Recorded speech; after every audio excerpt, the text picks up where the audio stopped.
bayan mo, viva po, Jesus Nazareno.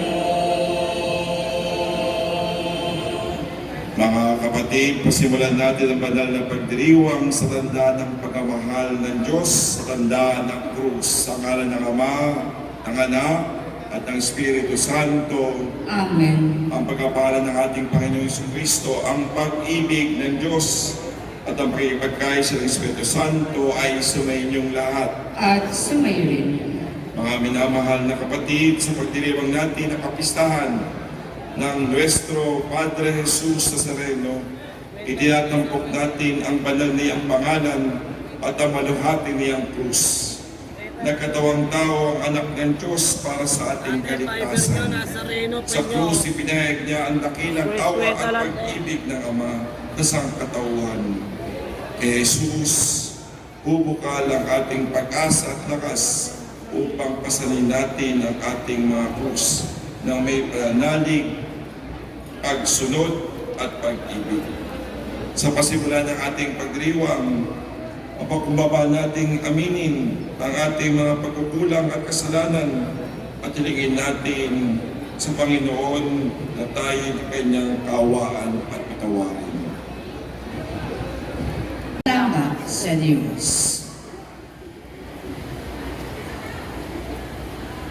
Hindi nila malilimot ang dakilang gawa ng Diyos. Hindi nila malilimot ang dakilang. Hindi po ako nakapag-misa dito ng December, kaya bumabati po kayo. At ngayon din ay nasa panahon pa naman tayo ng Kapaskuhan. Happy New Year din po sa inyo lahat. Dahil ngayon ay papasok pa lang naman tayo sa 2025. Wala pa naman 2 linggo, wala pang 10 araw, kaya meron pa tayong karapatan magbumati ng Happy New Year. Bagong taon, bagong buhay, at sabi nga ngayon, may bagong pag-asa tayo. Pero mas mahalaga yung ating pangatlong pagbati. Happy Fiesta sa ating lahat. Happy Fiesta, Father. Ngayong kapiestahan ay masabi natin medyo kakaiba. Dahil ang kapiestahan ng ating Pong Jesus Nazareno ay hindi lamang dito sa simbahan ng Quiapo. Ang kapiestahan ng Pong Jesus Nazareno ay hindi lamang sa bayan ng Maynila. Ang kapistahan ng Pong Jesus Nazareno ay hindi lamang sa Luzon, hindi lamang sa Visayas, hindi lamang sa Mindanao, pero sa buong bansang Pilipinas.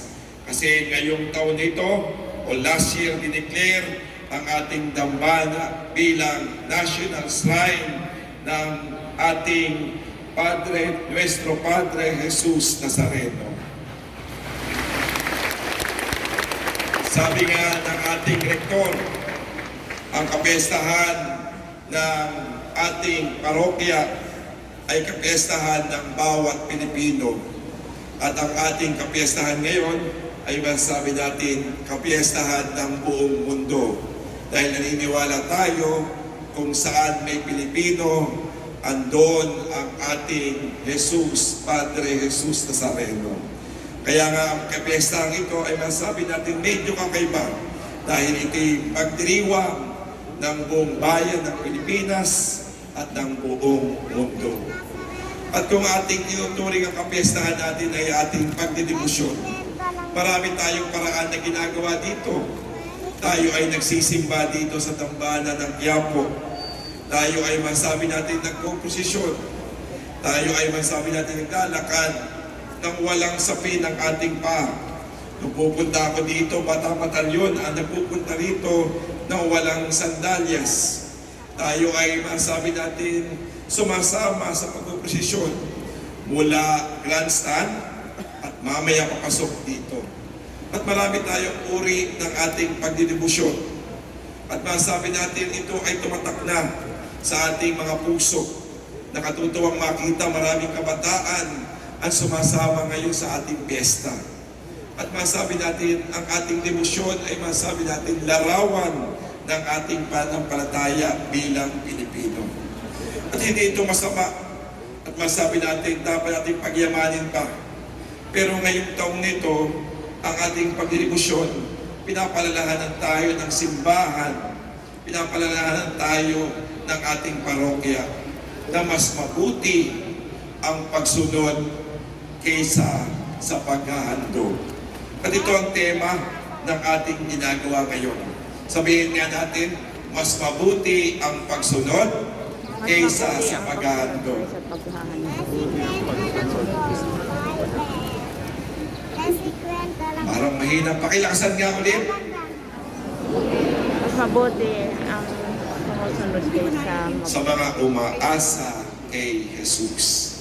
Kaya nga siguro, more than sa ating mga devosyong ginagawa, more than sa ating mga ritual, sana makita natin ang kagandahan na sumunod muna tayo sa salita ni Jesus. Na sumunod tayo sa kanyang halimbawa, sumunod tayo sa kanyang mga inuutos sa atin. Dahil ang pagsunod natin ay ang ating tunay na pagdedibusyon. Amen? Amen. Sa ating mga pagbasa, makikita natin ang tunay na pagsunod. Sa ating unang pagbasa, ipinapaalala sa atin ang kasaysayan ng bayan ng Israel. Sila ay masabi na naglalakbay mula sa Ehipto na kung saan sila ay alipin patungo sa lupang ipinangako ni Yahweh. At sa kanilang paglalakbay, sa kanilang pagpunta doon, sila ay masabi natin, medyo nahirapan. Paikot-ikot nga, sinabi dito sa ating pagbasa, sa unang pagbasa. Kaya ano nangyari? Nagreklamo. Hindi sumunod ang bayan ng Israel. Nag-complain ng sagat-sagaran. Sabi nila, kung ito lang ang kakainin namin, mas mabuti pang bumalik kami sa Ehipto. Kung ganito lang ang mangyayari sa aming buhay, sabi nila, mas mainam pang manatili doon kaysa sumunod sa Diyos. Kaya nga ang dami nilang reklamo. Nagre-reklamo sila sa mga nangyari sa kanila. At dahil sa kanilang reklamo, saka hindi nila pagsunod sa Diyos, nagpadala ng ahas at sila'y pinagtutuklaw. Kaya humingi sila ng tawad. Sabi niya, patawarin kami sa aming kadustaan. Patawarin kami sa aming hindi pagsunod. At doon gumawa si Moises ng tanso na ahas at sa lahat ng lilingon sila ay gagaling.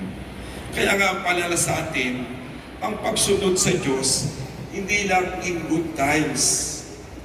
Sumusunod tayo, nagdidibusyon tayo kapag ang dasal natin pinapakinggan ng Diyos. Nagiging deboto tayo kapag ang buhay natin ay maganda. Pero tayo ay nagrereklamo kapag ang buhay natin ay sinusubok ng Diyos. Hindi ganyan ang deboto. Ang tunay na debosyon, sumusunod kay Jesus kahit sa hirap at ginhawa. Kahit sa kahirapan at masabi natin sa kaginhawahan. At yan ang pagdedebosyon. Tayo ay patuloy na nanampalataya sa Diyos. Kahit naman sabi natin, ang buhay natin ay punong-puno ng hirap. Tayo'y tumatalima sa Diyos kahit ang buhay natin ay punong-puno ng pagsubok. Nagkaroon man tayo ng karamdaman, pero sana ang ating pananampalataya ay hindi mabawasan. Naghirap man tayo sa buhay, pero sana patuloy pa rin ang debosyon natin. At yan ang pagsunod kay Jesus. Na ang pagsunod kay Jesus, dapat walang reklamo. Kaya nga ang tunay na deboto, hindi reklamador. Amen? Amen.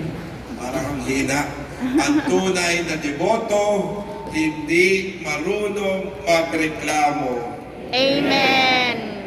Pangalawa, sabi sa ating pagbasa, sa sulat ni San Pablo, ang pagsunod kay Jesus ay pagsunod na may kababaan ng kalooban. Kaya nga sinabi dito, ang Diyos natin naparito sa atin at kanyang hinubad ang kanyang pagka-Diyos at naging tao. Nagpakababa, isinilang bilang isang sanggol. Kaya nga yung piyesta natin sa Pasko, inaalala natin ang kababaan ng kalooban ng Diyos. Inaalala natin ang kanyang pagsilang bilang sanggol. Kasi ang sanggol ay tanda ng kahinaan. Ang sanggol ay tanda na masabi natin ng pagiging mababa ang kalooban. At inako ng Diyos yan, hinubad niya ang kanyang pagka-Diyos. Hindi siya naparito para maghari. Hindi siya naparito para tayo ay pamunuan. Pero para ipakita sa atin ang tunay na halimbawa ng pagiging mababa ang kalooban. Kaya nga sa ating pagsunod kay Jesus, dapat suriin natin ang ating sarili. Na sana piliin natin ang laging maging mababa ang kalooban. Kasi alam natin sa buhay natin, kapag nagagawa natin ang gusto natin, nakakalimot tayo sa Diyos. At ang mas malaking nasiste nga, kapag tayo minarating na sa buhay, naging makapangyarihan na tayo ay yumayabang. At sa ating pagyabang, nawawala na ng puwang ang Diyos. Kasi tayo ay masabi natin, may kapangyarihan na. Akakalain natin ang mga bagay na ito ay ating pinaghirapan. Nakakalimutan natin, ito lang ay galing sa Diyos. Tandaan natin, kung ano man ang meron tayo, ito'y pinagkaloob sa atin ng Panginoon. Kaya nga, kung tayo magiging mayabang, baka tanggalin sa atin ito ng Diyos. Kaya kung tayo susunod kay Jesus, kung tayo magdidibusyon sa Diyos, sana piliin natin magiging mababa ang kalooban. Kasi walang santong mayabang. Lahat ng mga santo, isa sa mga katangian nila ay maging mababa ang kalooban. Kaya nga, humilitas ang ibig sabihin, ang Diyos ang dakila at kami walang-wala. Kaya nga, ano man marating sa natin sa buhay natin, huwag tayong kumalimot na lahat ay galing sa Diyos. At sa ating pagdidibusyon, alalahanin natin ang mga pagpapalang ito ay nagmula sa Diyos. Ang tunay na deboto, hindi mayabang. Dahil ang mayayabang, inaaasaran. Amen? Amen. Ang tunay na deboto, hindi mayabang, kundi mababa ang kalooban. Yung panghuli, sa ating pagbasa, makita natin yung sakripisyo ng Diyos. Kaya nga sinabi dito, ang Diyotong na anak sa atin. At alam natin, si Jesus, ibinigay niya ang kanyang buhay para sa atin. Kaya nga makita natin sa ating ebanghelyo, ang tunay na pagsunod sa Diyos ay ang ating paghahandang magsakripisyo. Dahil ang Diyos natin, inalay lahat, pati ang kanyang anak para ipakita ang pagmamahal sa atin. Kung tayo magdidibusyon, sana handa tayo magsakripisyo. At ang pagiging pagsasakripisyo, ibig sabihin, pagpaparaya. Ang pagsasakripisyo, ibig sabihin, uunahin ang iba kaysa sarili. Kaya ito sana ang ating maging pagsunod sa Diyos, ang ating paghahandang magsakripisyo. At ang pagsasakripisyo, tatanggalin ang pride sa isipan. Ang pagsasakripisyo, tatanggalin ang kayabangan sa puso. Ang pagsasakripisyo, tatanggalin ang galit sa puso. Nagdidibusyon nga tayo, pero ang puso naman natin, punong-puno ng galit. Tama ba yun? Parang na sumasagot Nagdidibusyon nga tayo, marami naman tayong kaaway. Tama ba yun o mali? Mali. At ito'y paraan ng pagsunod natin kay Kristo. Kung handa tayong magdibusyon, dapat handa tayong magsakripisyo. At ang pagsasakripisyo, pagpaparaya para sa iba. At sana lahat ng deboto, ito ang matutunan. Dahil walang deboto na makasarili. Ang tunay na deboto, marunong magparaya. Kaya kung titingnan natin, sana ngayong taon na ito, makita natin na tunay na pagdedebosyon ay pagsunod kaysa sa paghahandog. At ang pagsunod, unang-una sa lahat, ang pagsunod natin sa Diyos dapat sa lahat ng panahon. Ang tunay na deboto, hindi marunong magreklamo. Sa ating pagsunod sa Diyos, sana piliin natin maging mababa ang kalooban. Sa ang tunay na deboto, hindi mayabang.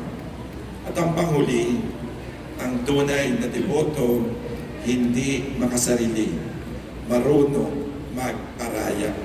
Amen?